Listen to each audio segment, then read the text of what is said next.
नमस्कार, मैं हूं युगल किशोर और आप देख रहे हैं SP24/7।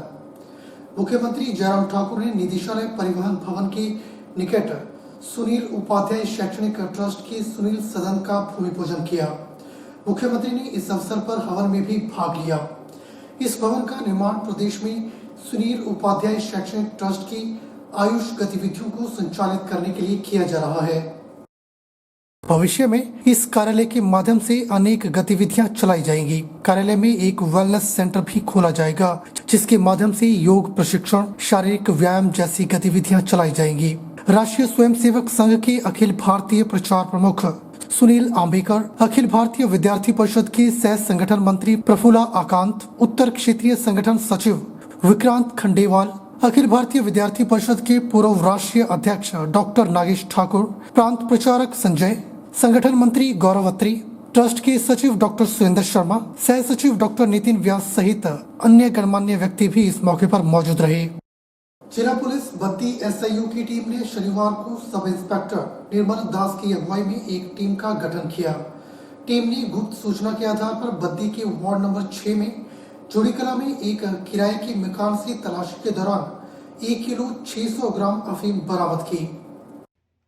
कमरे में 3 लोग मौजूद थे, जिनमें 20 वर्षीय नेकपाल, 21 वर्षीय लवलेश, 25 वर्षीय दीपक कुमार मौजूद थे। टीम ने तीनों की मौजूदगी में जब कमरे की तलाशी ली तो कमरे से 1 किलो 600 ग्राम अफीम बरामद की गई, जिस पर कार्रवाई करते हुए तीनों आरोपियों के खिलाफ NDPS एक्ट के तहत मामला दर्ज कर हिरासत में लिया गया है और तीनों आरोपियों से पूछताछ की जा रही है। वहीं मामले की पुष्टि करते हुए DSP बद्दी नवदीप सिंह ने बताया कि जिला पुलिस बद्दी SIU टीम के द्वारा गुप्त सूचना के आधार पर बद्दी के वार्ड नंबर 6 जोड़ीकला में कमरे की तलाशी के दौरान 3 युवकों से 1 किलो 600 ग्राम अफीम बरामद की गई है। पुलिस ने आरोपियों के खिलाफ NDPS एक्ट के तहत मामला दर्ज कर लिया है और आरोपियों से पूछताछ की जा रही है। एक रेड के दौरान घर पे रेड की थी जुड्डी कला में, जहाँ पे ये जो घर है ये इसमें कमरे में 3 लोगों के खिलाफ जो मुकदमा दर्ज हुआ है। इसमें 1 किलो 600 ग्राम जो है अफीम पकड़ी गई है और उसमें साथ में एक वेइंग मशीन भी पकड़ी गई है और इसमें 3 आदमी हैं जो कि बरेली के रहने वाले हैं। इनका नाम नेकपाल, लवलेश और दीपक है। अभी तीनों को इनको अरेस्ट किया गया है। दुनिया में घोर कलयुग छा चुका है। हवस में अंधे हुए लोग बच्चों को भी अपनी हवस का शिकार बना रहे हैं। एक ऐसा ही संगीन मामला शीतलपुर से सामने आया है, जहां 6 साल के मासूम लड़के से उसके पड़ोस के 30 वर्षीय युवक के द्वारा दुष्कर्म किया गया। पुलिस ने आरोपी को गिरफ्तार कर लिया है। आरोपी की पहचान 30 वर्षीय निवासी शीतलपुर के रूप में हुई है। बद्दी महिला थाना पुलिस ने आरोपी के खिलाफ धारा 377, 506 व सेक्शन 6 पोक्सो एक्ट के तहत मामला दर्ज कर लिया है। पुलिस को दी शिकायत में लड़के के पिता ने बताया कि वह शीतलपुर में पप्पू पंडित के मकान में किराए में रहता है और बद्दी में फूल बेचने का काम करता है और वहां अपने परिवार के साथ रहता है। उसके 2 लड़के हैं। बड़े लड़के की उम्र 8 साल और छोटे लड़के की उम्र 6 साल है। शनिवार को तकरीबन 11:30 बजे जब वह अपने कमरे में पहुंचा तो उसने देखा कि उसके दोनों लड़के उसके कमरे में नहीं थे। तभी वह किसी काम से अपने पड़ोस में रह रहे राहुल के कमरे में कुछ सामान लेने के लिए गया तो उसका दरवाजा अंदर से बंद था। उसने दरवाजा खटखटाया। थोड़ी देर के बाद राहुल ने दरवाजा खोला तो उसने देखा कि उसका छोटा बेटा, जिसकी उम्र 6 साल है, राहुल के कमरे से रोता हुआ बाहर आया और वह काफी घबराया हुआ था। राहुल के सामने उसके बेटे ने कुछ नहीं बोला और जब उसने अपने बेटे से पूछा तो उसके बेटे ने बताया कि राहुल उसे बिस्कुट खिलाने के बहाने अपने कमरे में ले गया और उसके साथ गलत काम किया, जिस पर पीड़ित बच्चे के पिता ने महिला थाना बद्दी में राहुल के खिलाफ शिकायत दी, जिस पर कार्रवाई करते हुए बद्दी महिला थाना ने बच्चे का मेडिकल करवाने बद्दी CHC भेज दिया है। पुलिस ने आरोपी को गिरफ्तार कर लिया है। आरोपी एक निजी उद्योग में काम करता है। पुलिस मामले की जाँच कर रही है।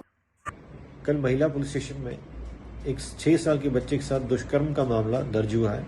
ये मामला सेक्शन 506 IPC, सेक्शन 377 IPC और सेक्शन 6 पोक्सो एक्ट में दर्ज हुआ है। बच्चे का मेडिकल करा लिया गया है और आरोपी को अरेस्ट कर लिया गया है। हिमाचल प्रदेश के जिला बिलासपुर में एम्स हॉस्पिटल प्रगति के पथ पर अग्रसर है। हालांकि इस बार कोविड-19 महामारी के चलते विकास कार्य थोड़ी बहुत प्रभावित हुए हैं, लेकिन कोरोना काल में एम्स के द्वारा टेली मेडिसिन सुविधा जो शुरू की गई है काफी मददगार साबित हुई है। मुख्यमंत्री जयराम ठाकुर और केंद्रीय राज्य मंत्री अनुराग ठाकुर ने ऑनलाइन एम्स में टेलीमेडिसिन सुविधा का शुभारंभ किया था, जिसके तहत एम्स के सुपर स्पेशलिस्ट डॉक्टर दूर दराज के क्षेत्रों में किन्नौर, लाहौल स्पीति के लोगों से रूबरू हुए और लगभग 800 से 900 लोगों को इस सुविधा का लाभ मिला है। इसे ई संजीवनी प्लेटफॉर्म के रूप में जाना जाता है। हालांकि हिमाचल प्रदेश के जिला बिलासपुर में चल रहे वैक्सीनेशन कार्यक्रम में भी एम्स की महत्वपूर्ण भूमिका है। देश के प्रधानमंत्री नरेंद्र मोदी चाहते हैं कि पूरे देश में हर नागरिक को वैक्सीन लगे। इसको लेकर एम्स के द्वारा भी एक सेंटर वैक्सीनेशन खोला गया है, जिसमें 18 से 44 वर्ष की आयु के लोगों को वैक्सीनेशन की जा रही है। प्रदेश भाजपा के मुख्य प्रवक्ता रणधीर शर्मा ने कहा कि बिलासपुर के कोठीपुरा में बनने वाले एम्स का कार्य भाजपा सरकार के कार्यकाल में प्रगति पर है। उन्होंने एम्स में सुविधाएं शुरू करने के लिए देश के प्रधानमंत्री नरेंद्र मोदी का आभार प्रकट किया। उन्होंने कहा कि एम्स में ओपीडी का कार्य भी पूर्ण हो चुका है और इसे अब जल्द ही शुरू कर दिया जाएगा। उन्होंने कहा कि प्रदेश के मुख्यमंत्री जयराम ठाकुर और केंद्रीय राज्य मंत्री अनुराग ठाकुर के द्वारा जो टेलीमेडिसिन सुविधा का शुभारंभ किया गया है, वह भी दूर दराज के ग्रामीण लोगों के इलाज में कारगर सिद्ध हो रही है और एम्स हॉस्पिटल में वैक्सीनेशन का कार्य भी शुरू हो चुका है। रणधीर शर्मा ने कहा कि बिलासपुर का एम्स हॉस्पिटल हिमाचल के पहाड़ी लोगों के इलाज में अहम भूमिका अदा करेगा। अभी जो कोरोना काल में वहाँ पर टेलीकम्युनिकेशन के माध्यम से जो पॉजिटिव कोरोना मरीज घरों में थे, होम आइसोलेशन में थे, उनकी कंसल्टेशन के लिए एक अभियान शुरू किया गया, जिसका उद्घाटन माननीय मुख्यमंत्री जी ने किया। आदरणीय अनुराग ठाकुर जी भी उसमें जुड़े थे। ऑनलाइन वर्चुअली उसका उद्घाटन हुआ था और उसके अंतर्गत हिमाचल प्रदेश के लगभग 900 जो मरीजों ने है कंसल्टेशन ली, अपनी सहायता वहाँ से प्राप्त की, क्योंकि वहाँ पर जो MBBS का फर्स्ट बैच बैठा, उस बैच को पढ़ाने के लिए और अदरवाइज भी स्पेशलिस्ट डॉक्टरों की नियुक्ति की गई है।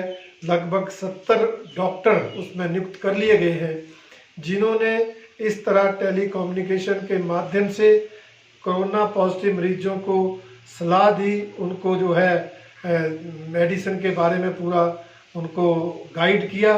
साथ ही कुछ डॉक्टर्स ने तो RH हॉस्पिटल बिलासपुर में OPD में भी अपना योगदान दिया है, जो कि एक बहुत ही सराहनीय कार्य इस कोरोना काल में रहा है।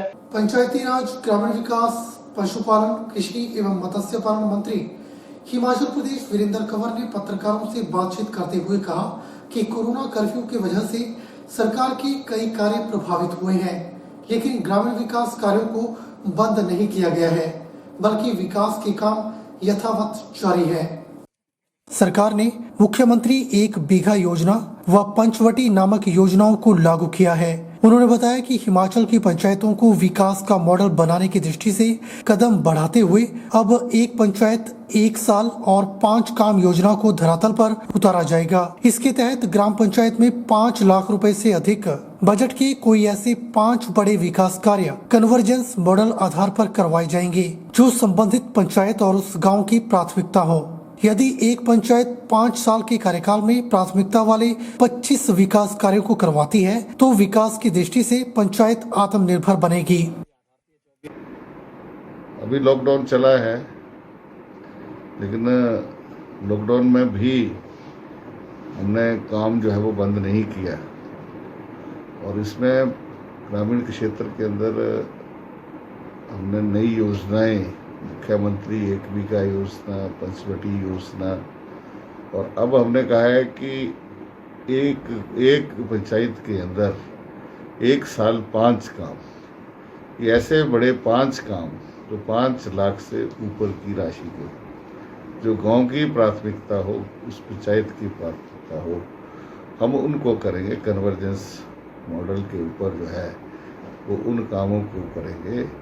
अगर एक पंचायत 5 साल में 25 काम करती है, तो मैं ये समझता हूँ कि एक आधारभूत ढांचा जो है वो गांव के अंदर जो है वो खड़ा होगा और उसमें 50% जो काम हैं वो हम पीने के पानी के ऊपर और जल संरक्षण के ऊपर जो है वो करेंगे। ये बुलेटिन में फिलहाल वक्त हो चला है एक छोटे से ब्रेक का। ब्रेक के बाद तुरंत हाजिर होते हैं।